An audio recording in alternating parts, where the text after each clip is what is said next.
అందరికీ నమస్కారం అండి. స్వాగతం సుస్వాగతం మన ఛానల్కి. ఈరోజు ఈ వీడియోలో శ్రావణ మాసంలో మొదటి శుక్రవారం రోజున లక్ష్మీ పూజ ఎలా చేసుకోవాలి, ఏ విధమైనటువంటి నైవేద్యాలను సమర్పించాలి, పూజ శుభ సమయం ఎప్పుడు, పాటించాల్సినటువంటి నియమాలు ఏమిటి, ఇలా ప్రతి ఒక్క దాని గురించి క్లుప్తంగా ఇప్పుడు ఈ వీడియోలో తెలుసుకుందాము. వీడియోని స్కిప్ చేయకుండా చూడండి, అప్పుడే మీకు పూర్తి సమాచారం అనేది తెలుస్తుంది, చక్కగా అర్థమవుతుంది. మన ఛానల్ని ఎవరైనా మొట్టమొదటిసారి కనుక చూస్తుంటే నా వీడియోస్ కనుక మీకు నచ్చినట్లయితే లైక్ చేసి సబ్స్క్రైబ్ చేసుకుని పక్కన ఉన్నటువంటి బెల్ ఐకాన్ యాక్టివేట్లో ఉంచుకోవడం ద్వారా నేను ఏ వీడియో చేసినా మీకు నోటిఫికేషన్ ద్వారా మేము ముందుకు వచ్చేస్తుందండి. సో ఇంకా ఆలస్యం చేయకుండా వీడియోలోకి వెళ్ళి సమాచారం గురించి తెలుసుకుందాము. అసలు శ్రావణ మాసం అంటేనే శుభమాసము. శ్రావణ మాసాన్ని నభో మాసం అని కూడా అంటారు. నభో అంటే ఆకాశం అని అర్థము. అందరూ లక్ష్మీ కటాక్షం కావాలి అని చెప్పి మనం అందరము నిత్యము లక్ష్మీదేవిని పూజిస్తూ ఉంటాం కదండి. అయితే ఆషాఢ మాసం తర్వాత వచ్చేటువంటి శ్రావణ మాసంలో లక్ష్మీదేవిని ఆరాధించడం వలన లక్ష్మీ కటాక్షంతో పాటు సకల శుభ ఫలితాలు లభిస్తాయని శాస్త్రాలు చెప్తున్నాయి. అయితే మనకి ఈ శ్రావణ మాసంలో వచ్చేటువంటి మంగళ శుక్రవారాలకి ఎంతో విశిష్టత ఉన్నది అంటే అతిశయోక్తేమీ కాదు. మంగళవారం నాడు గౌరీదేవి పూజ అనేది చేసుకుంటాము. శుక్రవారం నాడు వరలక్ష్మి వ్రతం చేసుకుంటాము. అయితే ఈ శుక్రవారం రోజున లక్ష్మీ పూజ ఎలా చేసుకోవాలో ఇప్పుడు తెలుసుకుందాము. శుక్రవారం రోజున సూర్యోదయానికి ముందే నిద్రలేచి ఇల్లంతా శుభ్రం చేసుకొని వాకిట్లో రంగవల్లులు అనేవి వేసుకొని గడపకి పసుపు కుంకుమ బొట్లు అనేవి పెట్టుకొని చక్కగా అలంకరణ అనేది చేసి తర్వాత తలస్నానం చేసి ఆ తర్వాత లక్ష్మీదేవికి ఇష్టమైనటువంటి నైవేద్యాలని తయారు చేసుకోవాలి. ఆవు పాలతోటి పరమాన్నం అనేది చేసుకోవాలి. అలాగే లక్ష్మీదేవికి ఎంతో ఇష్టమైనటువంటి శనగల్ని కూడా నైవేద్యంగా నివేదించాలి. నల్ల శనగలు మాత్రమే లక్ష్మీ పూజకి శ్రేయస్కరము. ఆ తర్వాత కావాల్సినటువంటి పూజా సామాగ్రిని సిద్ధం చేసుకొని పూజని ప్రారంభించాలి. పూజ చేసేటప్పుడు స్త్రీలు నిండు ముత్తైదులాగా రెడీ అయ్యి చేసుకోవాలి. అంటే చక్కగా నిండుగా అలంకరణ అనేది చేసుకొని నుదుటిన కుంకుమ బొట్టును ధరించి చేతులకు గాజులు, తల్లో పూలు, పాదాలకి పసుపు రాసుకొని చక్కగా చీర అనేది కట్టుకొని పూజ అనేది చేసుకోవాలి. ఇలా శ్రావణ మాసంలో లక్ష్మీదేవిని పూజించడం వలన ఆ దేవి చాలా సంతృప్తి చెంది కరుణిస్తుంది. వివాహితులు ఈ పూజ చేసుకోవడం వలన సౌభాగ్యవంతులుగా వర్ధిల్లుతారు.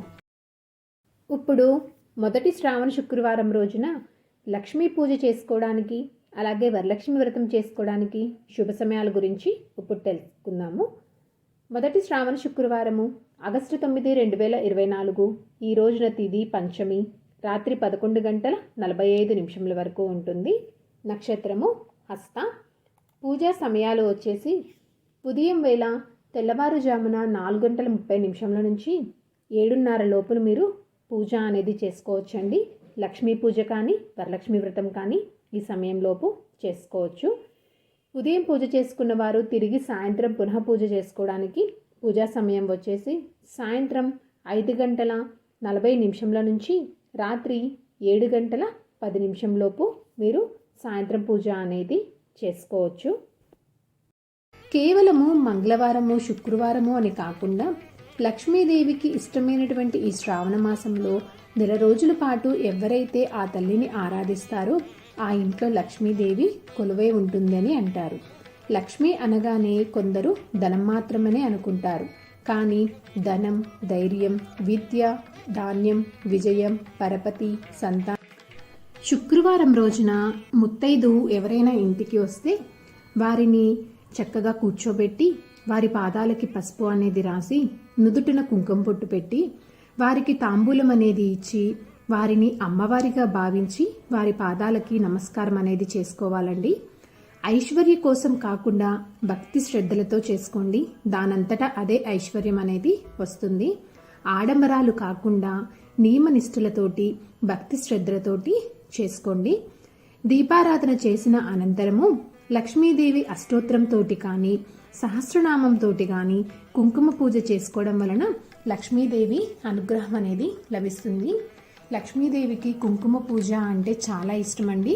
కనుక వీలైతే కనుక కుంకుమ పూజ చేయడానికి ప్రయత్నం చేయండి. కనకదార స్తోత్రంని చదవగలిగితే ఆ ఇంట కనకవర్షం కురిపిస్తుందంట అమ్మవారు.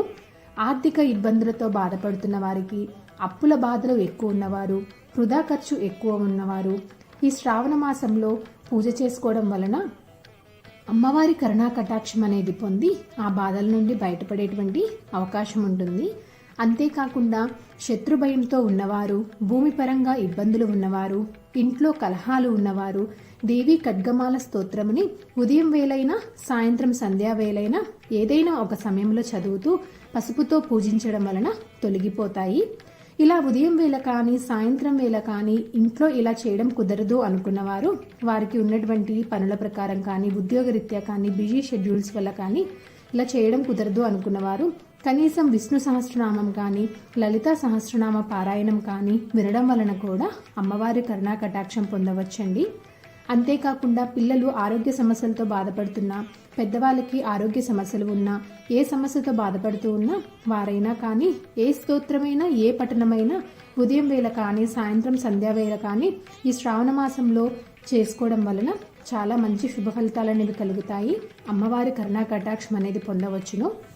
మన పూర్వీకులు మనకి ఇచ్చినటువంటి ప్రతి పూజలో కానీ సంప్రదాయాల్లో కానీ ఎన్నో ఆరోగ్య సూత్రాలు, మనుషుల జీవనశైలికి కావాల్సినటువంటి మంచి సూత్రాలు ఉంటాయండి. సో చూసారు కదండి ఈరోజు వీడియో.